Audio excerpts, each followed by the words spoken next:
is Range Rover's new Velar for 2024, and one of the changes is this backside that's been tucked in, just keeping more in line with the rest of the Range Rover range. Now, this update is all to do with derivative, really. There are a few different noticeable changes, like these handles that are now these stick-outs that close flush. And then she's also got new LED headlights. But generally, it goes about power here. And this is, as I said, the hybrid. Now, it's a plug-in hybrid. It's got a 2-litre turbocharged engine under the bonnet, and together with the electric motor, it produces 297 kilowatts of power. Torque is really phenomenal, 640 Newton meters the combined effort comes up with. But the only place you can really tell that it's a plug-in hybrid is here. You've got not one, but 2 petrol flaps. That's only because this one is not a petrol flap. This is for your charger. And I must say, this is a very neat setup that Range Rover has got here. But then again, it is Range Rover. What do you expect? Now, there is one drawback for the plug-in hybrid, and that is space. Although this is still a nice deep luggage area, it is very shallow because of the big batteries, and you don't have much room here at all. That's unfortunately one of the prices you pay for modern technology. That's going to save you lots of rands in petrol. Now, I love the interior of the Velar. It's very simple, very minimalistic. Less is more, so very Range Rover. And the biggest upgrade to this model is this new Pivi Pro system. Now, it's quite impressive. There's been quite a few little nips and tucks to it. It's more responsive, quicker the response.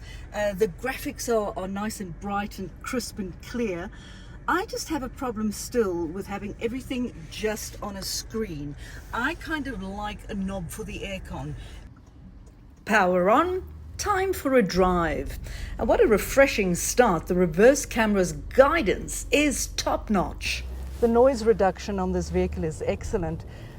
I've now exhausted the electric motor and I'm now on petrol. Can't hear much, can you? In fact, when you switch over, it's barely noticeable. In some other vehicles, it's a big change.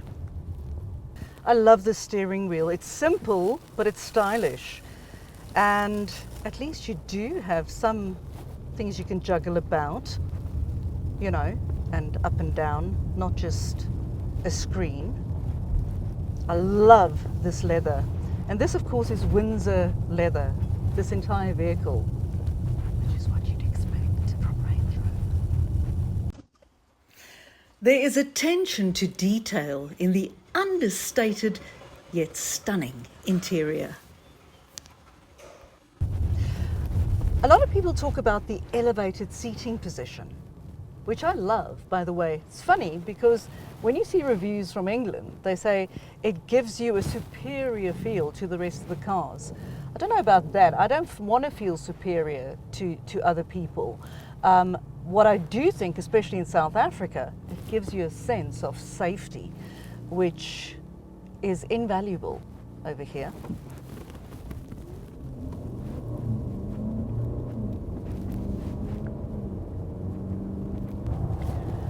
Now, the manufacturer claims if you drive responsibly, optimizing the electric motor, you will use as little as 2.2 litres of fuel per 100 kilometers.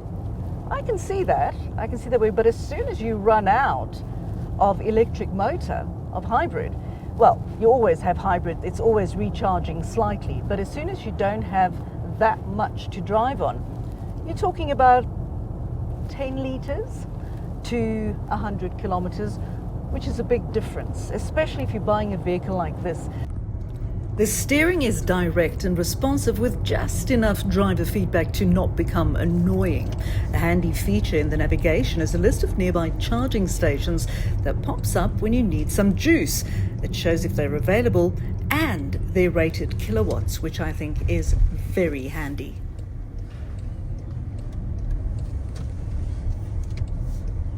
The advantage of these new electric motors are they charge very quickly. According to Range Rover, you can charge this vehicle 80% in 30 minutes at one of the DC chargers.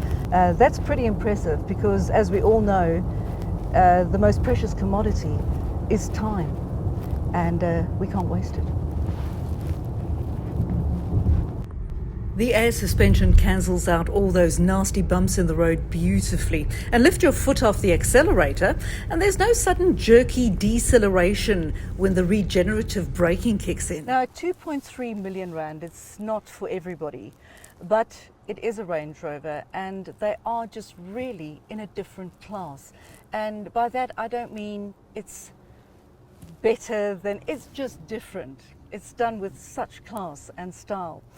And on the bright side, you do get a phenomenal Meridian sound system with it. Check this out. See the rhythm all in them.